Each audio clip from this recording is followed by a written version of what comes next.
The purple would be SIOP, so teachers who participated in at least 9 of the 12 hours of professional development.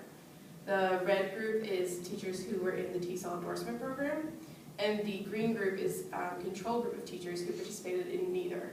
So at baseline, all 3 groups were relatively equal, as you can see. They had an average SIOP rating of about 1.5.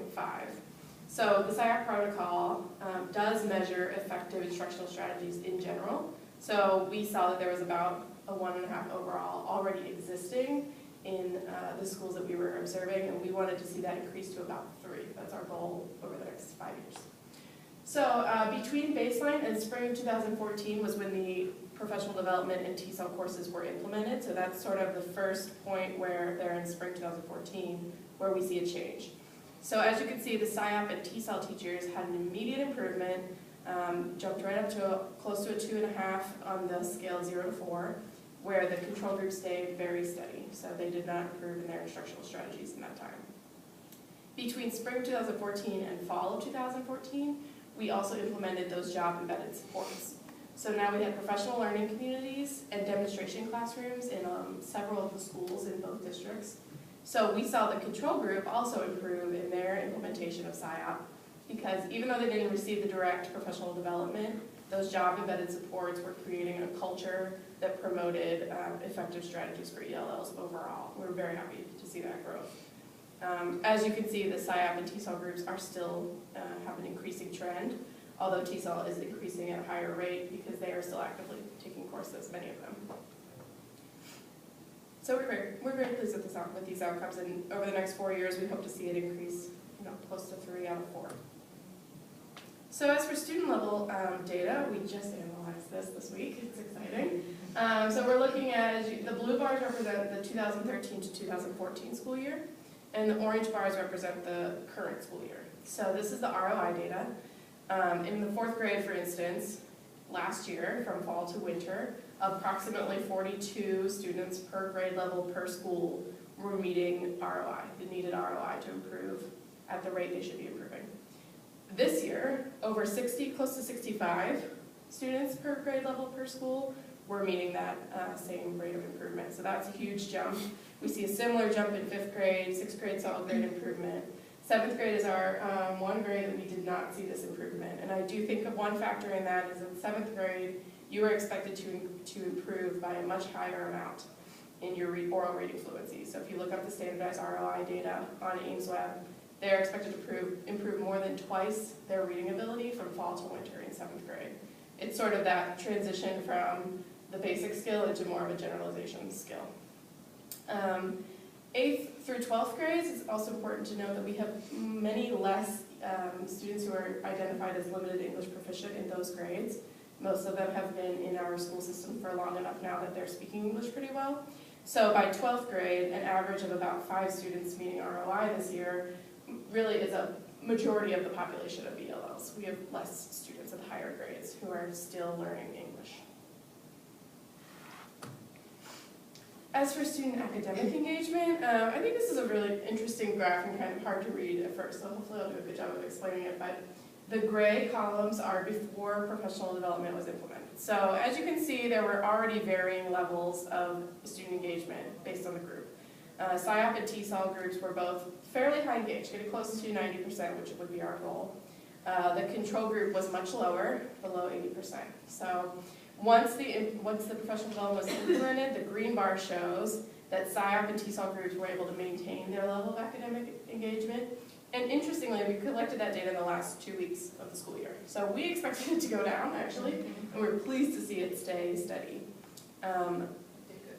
In the control group, we did see that decrease that we expected, down to below 75% engagement, which is what you would think, the average 4th grader is like in the last week of May. The blue column represents the fall of this year.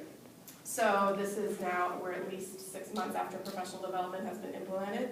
As you can see, SIOP and TESOL groups are remaining close to the 90% goal. The control group increased significantly. And I would say this has something to do with the fact that SIOP and TESOL teachers are implementing strategies that remain consistent across the school year and promote a consistent level of high engagement, whereas the control group is more susceptible to the changes in the school year and environmental factors. So Perhaps at the beginning of the school year, our students are more engaged, and at the end, they're less engaged. I think that's somewhat expected. So they are sort of meeting that, they're at the student's whim, whereas SIOP and TESOL teachers have strategies to overcome those variables. So as for our discussion, we think these preliminary results are very promising.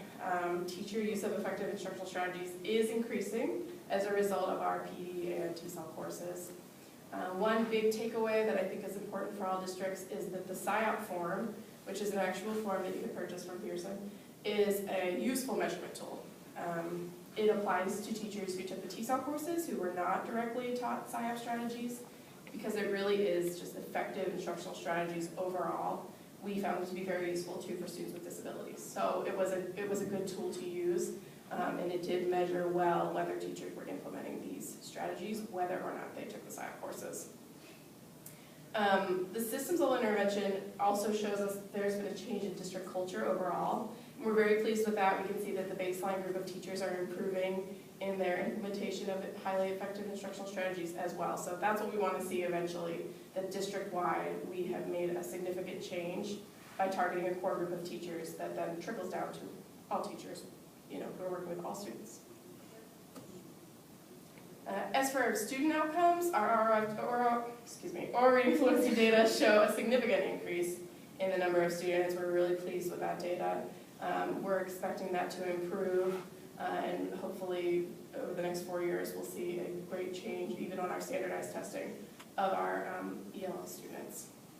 Also, academic engagement data demonstrate that important bridge. So this could be a takeaway as well, that the SIOP form doesn't necessarily include engagement as a measurement variable, but it's an important outcome that you can use to see that we're in the process. So if engagement is high, we're moving toward positive academic outcomes as well. And we're expected to see that improve over time. So as far as some implications, of course, any systems level intervention gives you an opportunity to reflect and see what do we do well and not do well, but also has some takeaways for districts who are interested in doing a similar thing themselves. So first of all, it takes time. We first analyzed the data at the end of last school year and did not see the changes in student academic outcomes that we wanted to see. So when this round of data came in for this winter, we were able to finally see some changes, and we're really pleased with that. But we also recognize that we're looking for changes in teacher and student behavior. So we want the teachers to improve over time, and the students as well. It does take a significant amount of time.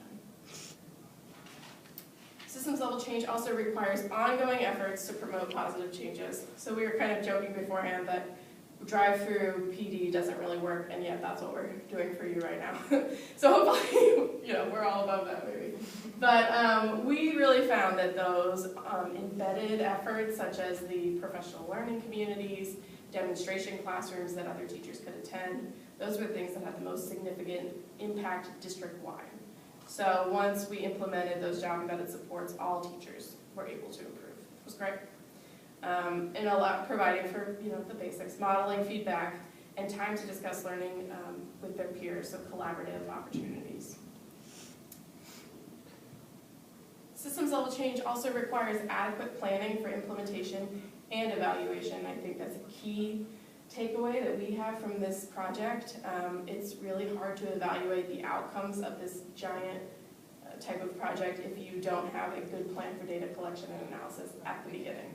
So before we had even found out if we got the grant, we were able to sit in on some planning meetings where we decided how are we going to collect data on this if we do in fact start this initiative, because we want to be able to prove that what we're doing is effective, and if it's not effective, to make changes. So we put so much energy into planning these implementations, but it's just as important that we plan the evaluation. Systems level change for ELL should also be integrated into a multi-tiered system of support. So I think this is our big takeaway. There were several grades where we didn't see the improvement we wanted to see.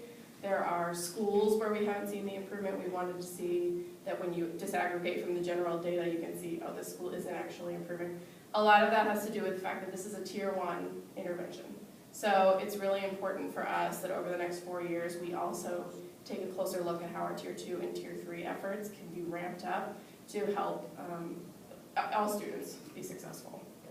So we use benchmarking data right now to evaluate our Tier 1 interventions, but it should also be used to determine student needs, students that would benefit from increased intervention, and monitor that student progress as well. So that is all we have for you. Are there any questions that we can answer? There's a lot more to this grant that we didn't talk about, so we'd be happy to share that information as well too. Yeah, I have a question. Okay, so you said that for the sheltered instruction that it's 30 kind of teaching strategies, right? And you guys focused on measuring 4. Yeah. 4 domains. There are 8, those 30 strategies are divided into 8 domains. Okay. And we measured 4 of them, so we Okay. did about half. So I'm just wondering then, has there been any research, it kind of seems like it's one big treatment package, Mhm. right? Has there been any, can this research speak to, they just did the strategies under these 4 domains Yes. and not the other 4, and therefore that's effective in and of itself, and maybe you don't need all Excellent 30? question. Yes, I think so. We also took some reliability data and validity data on the tool we use, which was just the 4 domains, and we found it to be just as effective at measuring those strategies. Mhm. As Nate pointed out, the targeted vocabulary is a very key component Mhm. of SIOP, and I think it's important to note that you could use the abbreviated SIOP and then provide additional SIOP learning over time. But it's an intensive program, so if you really learned all 8 domains and all 30 strategies, it would be a lot of time. So we invested. could, so bringing this back to our district, we could Mhm. say, hey, we can talk about the sheltered instruction, 30 skills seems probably really overwhelming to teachers right now, Mhm. have to learn 30 new skills, so maybe instead we focus on these 4 first, or I 2 think out of so. the 4, and the next time another. Absolutely. And I would say also, so you need to think about what's your target population. Mhm. For us, it was English language learners. Yep. So when you're looking through the protocol, right, we're looking at what are those elements of instruction that maybe we don't think that our teachers are implementing well in the classroom, and we'll really focus on ramping up those, right? So we're targeting those instructional components that we think are not being used in the ELL classroom that need to be there, right? Mhm. So I think, yeah, it needs to fit into your district's plan. Yeah. Mhm.